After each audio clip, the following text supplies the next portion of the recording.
வணக்கங்க. கரெக்ட் செல்லங்க சேனலுக்கு உங்களை வரவேற்கிறேன். இன்றைக்கி நம்ம இந்த மோசமான ஒரு ஏர் இண்டியா விமான விபத்தை பற்றி தான் பார்க்க போகிறோம். அதாவது ஏர் இண்டியா AI-171 அப்படிங்கிற ஃப்ளைட் வந்து அகமதாபாத் வந்து சர்தார் வல்லபாய் பட்டேல் ஏர்போர்ட்லேருந்து லண்டன் கேட்விக் ஏர்போர்ட்டுக்கு கிளம்புது. மத்தியானம் வந்து இன்றைக்கி மத்தியானம் ஒரு 1:38 போல் கிளம்புதுங்க. கிளம்பி ஒரு 2 நிமிஷம் கூட ஆகலை, டேக் ஆஃப் ஆகுது. என்ன ஆகுதுன்னா ஒரு ஒரு 600-650 அடி தான், ஒரு 190 மீட்டர்ஸ் அந்த அளவு தான் போயிருக்குது. போனது மேலே போக முடியாமல் அப்படியே ரொம்ப வந்து மேலே போக முடியாமல் அப்படியே இறங்கி அந்த இடத்துல போகிற வழியில் வந்து நிறைய பில்டிங் இருக்கும். ஸோ மேலே போக போக பில்டிங்கை தாண்டி அப்படியே போயிடும். ஆனால் பில்டிங்லாம் இருக்கலாம், மேலே போக முடியாமல் ஸ்பீடு இல்லாமல் அப்படியே இறங்கி வந்து அந்த பில்டிங் மேலே வந்து மோதி வெடித்து ஆக்சிடெண்ட் ஆகிடுதுங்க. அது மோதின பில்டிங் எதுனா ஒரு மெடிக்கல் காலேஜ் ஹாஸ்டல், அதாவது பிஜே மெடிக்கல் காலேஜுன்னு இருக்குது. அந்த ஹாஸ்டல் மேலே தான் வந்து மோதி கீழே விழுந்து நல்லா வந்து ஃபுல்லாக வெடித்து எரிஞ்சிடுது. அதில் வந்து பேசஞ்சர்ஸ் ஒரு 230 பேர், அப்புறம் வந்து ஸ்டாஃபு, அப்புறம் வந்து பைலட்லாம் சேர்த்து மொத்தம் 242 பேர் இருக்காங்க. எல்லாருமே வந்து யாருமே உயிர் தப்பிருக்க முடியாது, எல்லாமே இறந்துட்டாங்க அப்படின்னு சொல்லி சொன்னாங்க. ஆனால் அப்படின்னு சொல்லி ஃபஸ்ட்டு அனௌன்ஸ்மெண்ட் வந்துச்சு. அதுக்கப்புறம் ஒருத்தர் மட்டும் உயிர் பழிச்சிருக்கிறாரு. ஒருத்தர் ரமேஷ் அப்படிங்கிறவர், விஸ்வாஸ் ரமேஷுங்கிறவர் மட்டும் உயிர் பழிச்சிருக்கிறார். ரொம்ப அதிசயம், பழிச்சது மட்டும் இல்லாமல் நடந்தே போயிட்டுருக்காரு அவர். அந்தளவு வந்து ஒரு மிரக்கிள் பயங்கரமான மிரக்கிளுங்க அது. என்ன நடந்ததுன்னா, இதுக்கு வந்து பலவிதமான காரணங்கள் சொல்கிறாங்க. அதாவது நிறைய ஆக்சிடென்ட் ஆகிருக்குது. இது ரொம்ப ரொம்ப மோசமான 242 பேர் உலகமே எல்லாம் அதிர்ச்சி அடைஞ்சிருக்கிறாங்க. அவ்வளவு 242 பேரோட போய் அந்த ஃப்ளைட் வந்து பார்த்திங்கன்னா என்ன காரணம்னா ஃபியூவல் வந்து கம்மியாக இருந்ததுன்னு வச்சுங்களேன். அதாவது ரொம்ப தூரம் போய் திருப்பி வந்து டேக் ஆஃப் ஆகி போயிட்டு லேண்ட் ஆகிறப்ப இருந்தால் கூட உங்களுக்கு வந்து ஃபியூவெல்லாம் ரொம்ப தீர்ந்து போயிருக்கும். ஒரு 20% 10% தான் இருக்கும். ஸோ அப்படி இருக்கிற பட்சத்தில் கூட கொஞ்சம் காப்பாற்ற சான்சஸ் இருக்குது. ஏன்னா அந்தளவு வந்து வெடிக்காது. உடனே எமர்ஜென்சி எப்படியோ கொஞ்சம் 60% காப்பாற்ற வாய்ப்பு இருக்குது. ஆனால் இது வந்து ஃபுல்லாக வந்து ஃபியூவல் வந்து ஃபில் பண்ணிக்கிட்டு அப்போ தான் ஃப்ளைட்டே கிளம்பியிருக்குது. கிளம்பி போகிறப்பயே வந்து என்ன நடந்ததுன்னு சொல்கிறாங்கன்னா, இப்போ வந்து இந்த பிளாக் பாக்ஸ் அப்படிங்கிற ஃப்ளைட்டில் இருக்கும் பாருங்கள், அது வந்து நம்ம கண்டுபிடிச்சி எடுக்கிறப்ப தான் என்ன நடந்தது, என்ன அந்த ஃப்ளைட்டில் நடந்த ஒவ்வொரு இன்சிடெண்ட்டும் வந்து அதில் இருக்கும். என்ன கீ வந்து ஆப்ரேட் பண்ணார் அவர், என்ன பேசுனாங்க, என்ன நடந்தது, எல்லாமே என்ன காரணம் ஆக்சிடெண்ட்டுக்கு, எல்லாமே அது கிடைச்சதுக்கப்புறம் தான் நம்மளுக்கு கன்ஃபார்ம்டாக தெரியும்.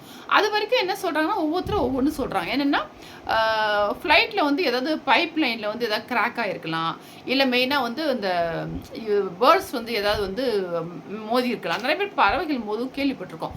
அந்த பறவைகள் வந்து நிறையா மோதி இருக்கலாம் சமயத்தில். இல்லை வந்து யாராவது உள்ளார வந்துட்டு வேறு மாதிரி டெரரிஸ்ட் மாதிரி அது மாதிரி கூட ஏதாவது ஆயிருக்கலாம். அப்படிங்கிற மாதிரி பலவிதமான காரணங்கள் சொல்கிறாங்க. என்னன்னு சொல்லிட்டு அந்த பிளாக் பாக்ஸ் வந்து எடுத்ததுக்கப்புறம் தான் தெரியும் உங்களுக்கு. ஏன்னா உங்களுக்கு டெக்னிக்கல் எரர்னு வச்சுங்களேன். ஒரு ஃப்ளைட்டை வந்து எடுத்தோன்னே டக்குன்னு ஓட்டிட மாட்டாங்க.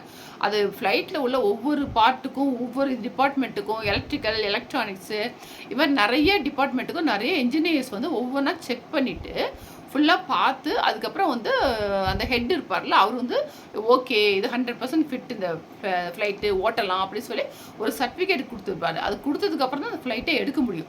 அதுக்கப்புறம் பைலட்டும் போய் அந்த அளவு இல்லாட்டி கூட அவருக்கு தெரிஞ்ச அளவு எல்லாமே இதில் கியர்லாம் சரியாக இருக்கா, லேண்ட் கியர் சரியாக இருக்கா, மற்ற பைப் எல்லாம் சரியாக இருக்கா, இங்கே லீக்கேஜ் இருக்குன்னு அவர் பங்குக்கும் கொஞ்சம் பார்த்து முடிச்சுட்டு அப்படி தான் எடுப்பாங்க உங்களுக்கு.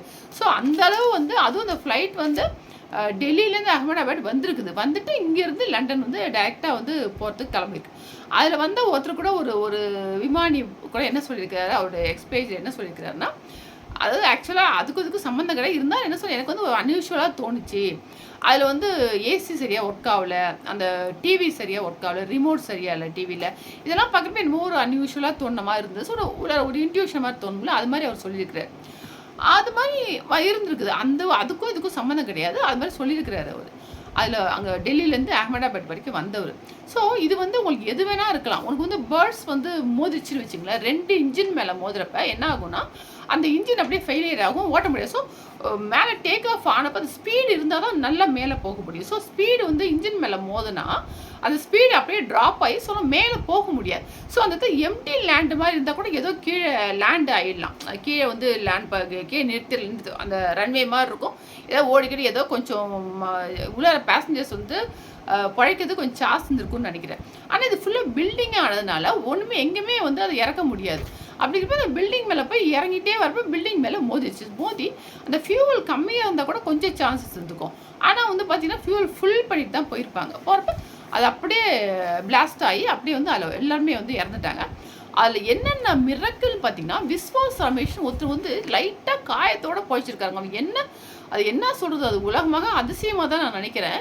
ஏன்னா அவ்வளோ பெரிய ஃப்ளைட் ஆக்சிடெண்ட்டில் உயிர் பழிச்சிருக்காருன்னா எப்படின்னு பாருங்கள். அவர் என்ன சொல்கிறாருன்னா, அவர் வந்து அந்த விங் பக்கத்தில் உட்காந்துருக்காரு, சீட்டு 11ஏங்கிற சீட்டில் உட்காந்துருக்கிறாரு. அவர் உட்காந்து இப்போ அந்த சைடு வந்து ரொம்ப சேஃப்டி, அங்கே வந்து எமர்ஜென்சி கேட் இருக்கும் போல இருக்குது பக்கத்தில். இவர் உட்காரப்ப என்ன சொல்கிறாரு, கிளம்பி ஒரு 30 செகண்ட்ஸ்குள்ளே ஒரு டமால் சத்தம் கேட்டுச்சு. கேட்டோன்னே அப்படியே நான் வந்து அந்த கேட் வழியாக வந்து இவர் குதிச்சாரா இல்லை அந்த ஃபோர்ஸில் விழுந்துட்டாரதில்ல, வெளில வந்து விழுந்தா பக்கத்தில் எல்லாரும் இறந்து கிடக்குறாங்கன்னு சொல்லி இவர் அதுலேருந்து வெளில வந்து விழுந்து நான் எழுந்திருக்கிறதுக்குள்ளே என்னை கூட்டிகிட்டு போய் ஆம்புலன்ஸில் வச்சு என்னை ஆம்புலன்ஸில் கூட்டிட்டு போய் ஹாஸ்பிட்டலாம் கொண்டு போயிட்டாங்க அப்படிங்கிற மாதிரி சொல்கிறார் அவர். ஸோ அவருக்கு வந்து என்ன நடந்ததுன்னே தெரியல. அதான் இது அவர் சொல்கிறத வச்சு பார்த்தா கிளம்பி ஒரு 30 செகண்ட்ஸ்குள்ளேயே வந்து உங்களுக்கு ஆக்சிடென்ட் ஆச்சுன்னு சொல்கிறார். ஆனால் எதனாலன்னு சொல்லி அவருக்கு தெரியாது. ஸோ இது ரொம்ப ரொம்ப என்ன புண்ணியம் பண்ணியிருக்கணுமோ. அது வந்து அவர் இந்தியன் கிடையாது, அந்த அந்த இந்தியன் ஆரிஜின். ஆனால் வந்து அந்த சிட்டிசன் தான், பிரிட்டிஷ் சிட்டிசன் தான். ஸோ இங்கே வந்துட்டு திரும்ப போயிருக்கிறார். இதில் வந்து நிறைய வந்து நம்ம இந்தியன்ஸும் இருக்கிறாங்க, வேற பிரிட்டிஷர்ஸும் இருக்காங்க, இன்னும் 2-3 கண்ட்ரிலாம் சேர்ந்து இருக்கிறாங்க. அவ்வளோ பேரும் இறந்துருக்குறாங்க. இதில் வந்து குஜராத்தோட சீஃப் மினிஸ்டர் இருக்கிறாரு. அவர் வந்து விஜய் ரூபானி, அவரும் வந்து இறந்துட்டார். அவர் வந்து அவங்க ஒய்ஃபை போய் கூட்டிகிட்டு வரதுக்காக போயிருக்கிறாரு, அவரும் இறந்துட்டார். ஸோ இது வந்து இதில் இன்னொன்று என்னென்னா, இது ஆக்சிடென்ட் ஆச்சுன்னா அது பாருங்கள், மெடிக்கல் காலேஜ் அந்த ஹாஸ்டல் மேலே போய் விழுந்திருக்கு. அதில் வந்து பசங்கள்லாம் வந்து லஞ்சு சாப்பிட்டு தான் வந்திருக்கிறாங்க. கரெக்டாக பாருங்கள், என்ன ஒரு கோயின்சிடன்ஸ் பாருங்கள். விழுந்து அதில் வந்து கொஞ்சம் 10 பேர் இறந்து போயிட்டாங்களாம் பசங்க. ரொம்ப ரொம்ப கொடுமைங்க அது. இறந்து போயிட்டு நிறைய பேர் வந்து ஹாஸ்பிட்டலில் சேர்த்துருக்குறாங்க. ஒரு 5 பசங்களை காணுன்றாங்க. அது பாருங்கள் எப்படிலாம் விதி வந்து விளையாடுது பாருங்கள். அவங்க சிவனேன்னு காலேஜ் எங்கே இருக்குது, ஏர்போர்ட் எங்கே இருக்குது, ஃப்ளைட்டு போகிறப்ப அதில் போய் விழணும்னு என்ன பாருங்கள், புரியல.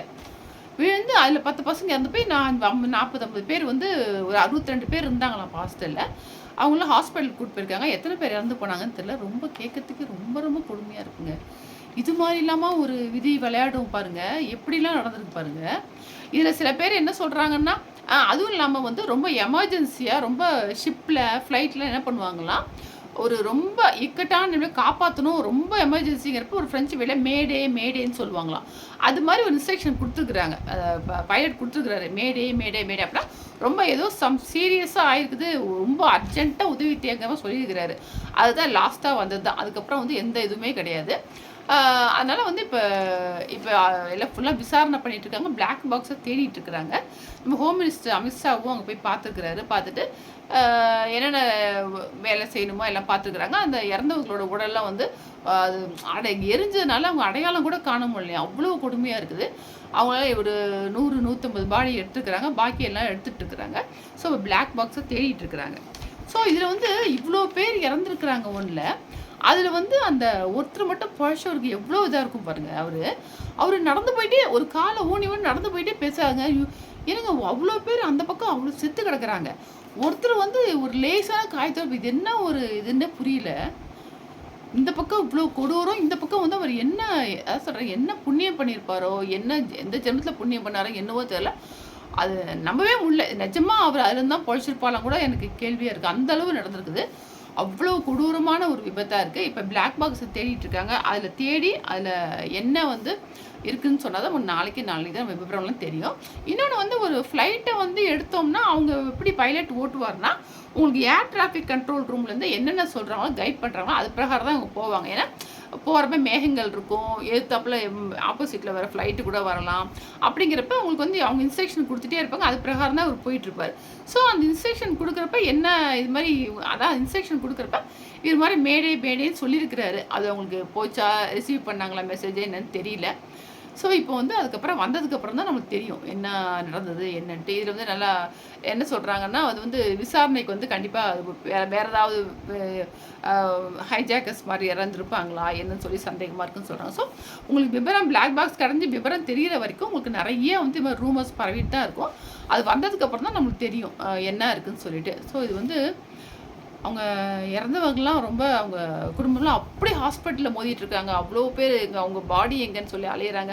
ப்ளஸ் வந்து என்னென்ன கனவுகளோட என்னென்ன வேலையாக யார் யார் போனாங்க என்னன்னே தெரில. ஒரு எக்ஸ் மினிஸ்டருங்கனால அவர் சிஎம்ங்கனால அவர் யாருன்னு தெரிஞ்சு, மற்றபடி யார் போனா, எதுக்காக போனாங்க, என்ன ஏது ஒரு விபரமும் தெரியல. நாளைக்கு தான் எல்லாமே தெரியும். அவ்வளோ கொடுமையாக இப்போ அங்கே போனவங்களோட குடும்பம்லாம் அவங்களாம் எவ்வளோ மனசு பாடுபடும், எவ்வளோ இதெல்லாம் பேசுறதுக்கே அவ்வளோ கஷ்டமாக இருக்குங்க. மறுபடியும் இது மாதிரி வந்து என்னன்னு கண்டுபிடிச்சி அதுக்கு வந்து ஏதாவது சொல்கிறாங்க, அந்த பேர்ட்ஸ்லாம் வராமல் இருக்கிறதுக்கு கூட ஏதோ அதுக்கு வச்சுருப்பாங்க. அந்த பேர்ட்ஸ் வந்து அது நிறைய வந்து கேள்விப்பட்டிருக்கோம். நம்ம ஃப்ளைட்டில் வந்து பேர்ட்ஸ்லாம் மோதிச்சுன்னு சொல்லி நம்ம கேள்விப்பட்டிருக்கோம்.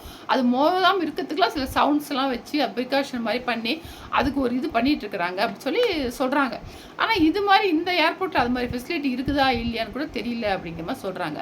ஸோ எதுவாக இருந்தாலும் கண்டுபிடிச்சி அது தக்க நடவடிக்கை எடுக்கணும். இது மாதிரிலாம் நடந்தது. பேர்ட்ஸ் வந்து இப்போ விசாரணைக்கும் இது பண்ண விட்டுருக்காங்க. எந்த ஃப்ளைட்லாம் வந்து ஏர் இண்டியா ஃப்ளைட்லாம் வந்து எத்தனை இருக்குது, எந்த வருஷத்துலேருந்து வருது, அதோட இப்போ லைஃப் லைன் எப்படி இருக்குது, அதோட இது அது எப்படி தகுதியானதாக ஓட்டுறதுன்னு சொல்லி ஃபுல்லாக வந்து இப்போ எல்லாமே வந்து கேட்டிருக்கிறாங்க. கவர்மெண்ட் வந்து எல்லாமே விசாரணை பண்ணி அதெல்லாம் டீட்டெயில்ஸ்லாம் கேட்டிருக்கிறாங்க. வந்ததுக்கப்புறம் தான் ஒரு ஆக்சிடென்ட்டு வந்ததுக்கப்புறம் எல்லாமே கேட்போம். அது கொடுங்க இது கொடுங்கன்னு சொல்லி முன்னாடியே வந்து எல்லாம் கரெக்டாக இருக்கும். ஸோ யாரோட ஃபால்ட்டுன்னு வந்து கண்டிப்பாக நமக்கு தெரிஞ்சிடும் கூடிய சீக்கிரத்தில். தெரிஞ்சதுக்கப்புறம் அது நம்ம மனுஷங்க இவங்களோட தவறு தான் அப்படியா இல்லை வந்து பேர்ட்ஸ் இடிச்சதா என்னன்னு சொல்லி தெரிஞ்சிடும். ஸோ அதுக்கு தகுந்தாப்புல நடவடிக்கை கண்டிப்பாக நம்ம கவர்மெண்ட் எடுப்பாங்க. நம்ம இறந்தவங்களோட குடும்பத்துக்குலாம் நம்ம அனுதாபங்களை தெரிவிச்சுக்கிறோம். இதோடு இந்த வீடியோ உங்களுக்கு முடிச்சுக்கிறேங்க. தேங்க்யூ.